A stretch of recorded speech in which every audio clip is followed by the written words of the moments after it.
fitani asese ne din ene your friend say mechanic na prophet kumichacha ma sesa me YouTube no ba bia me hwe bia ma change afro ene maba too much gh hwe na prophet kumichacha me so me hwe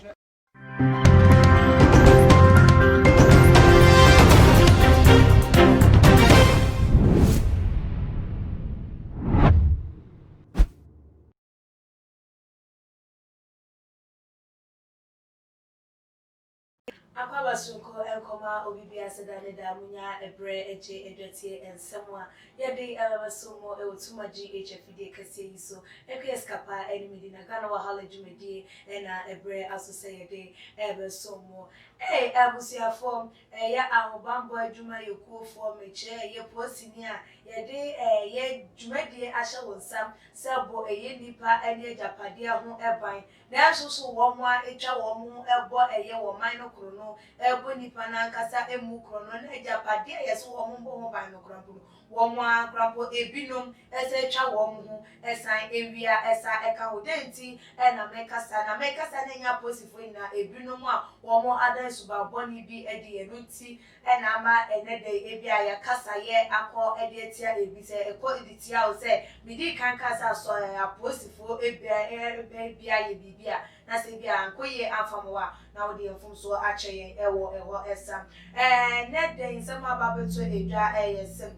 post ni bia ye de no to ni duty post ewo bank se won hwe na bank ono monwe wo sa so ko bank bia na post ni ejina won ma wo wen wo mu se obi emba akonfo ema bank ono mmemme jina ho ntututuo enka se wo mo emfasika wo mo emfa mo na se obi entimi me bebe ye basa ewo bank wotie ya na ye pem wo mo ede wo mo eto ano wo se de be ya enam wo mo anim feri ana se wo mo anim suro entimi obi a entimi nya basa ye post ni kro na ye de ne to ho no mom na jese wakwa akobokro no ewo ho no ama CCTV camera de etimi capture na jese hwehwemu course no wo mo edi hunu say na akom na asem we esi ye ewo enyan dentra rural bank ajese ewo adwuma krom ewo mankasim central region ho na asem no esi ye na abusuafo nipa anase ye nua bema ne ho kokoka edwamu yi enede CCTV footage ye de ensa asonimu Sergeant George Amankwa ne number ebo no wonu suppose for do mo na ma wo ta wo mo number the number ebo ne ho 39149G wo no na edede ne ho akọ edwam na enkrofo a wo mo edi dwuma wo ho no na bank ho no dwuma nse bank de sika exchange of money so be iska na diska baba beto na hana ekua obenewa apia na ebiom so scholarship esifua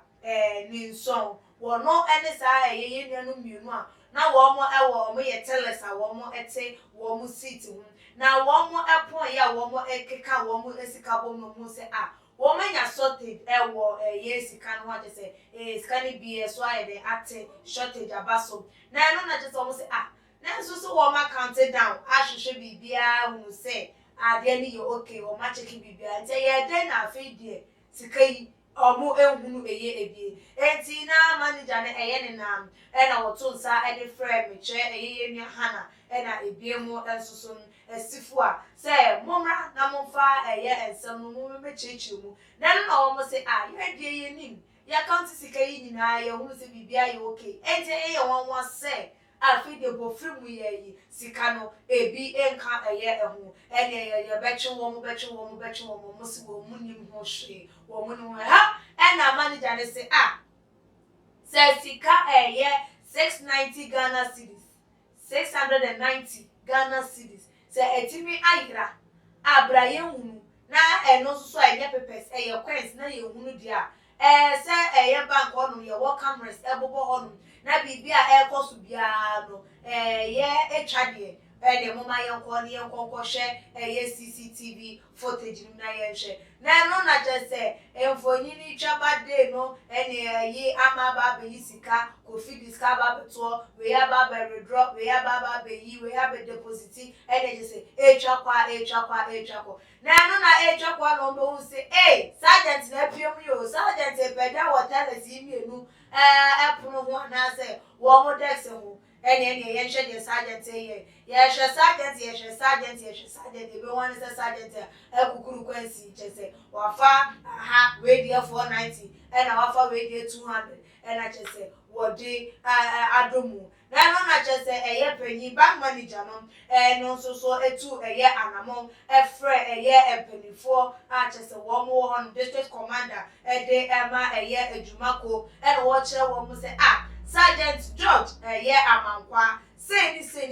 na CCTV footage de acha yen say pilfering of money akoso ama wono na yehu say dwumedi say na wodi na no na say ma CID panyi a the din de commander ACP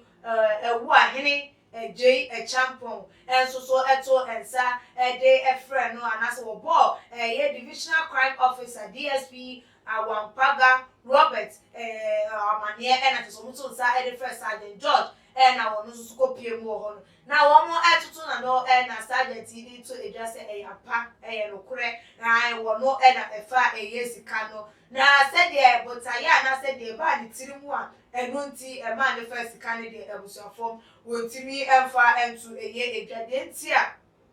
wodi sa ejuma no asisi amene wo kasei de na bo say manager Joseph Kobina Bentum etimi de ye nua be sergeant yi ekoye de itiri o matimi anya wo musika back na say wo matimi agi wo musika asisi sergeant no wo police custody wo mo etuto na no a wo mo ebeso wo mu botayenti a ma ni di sa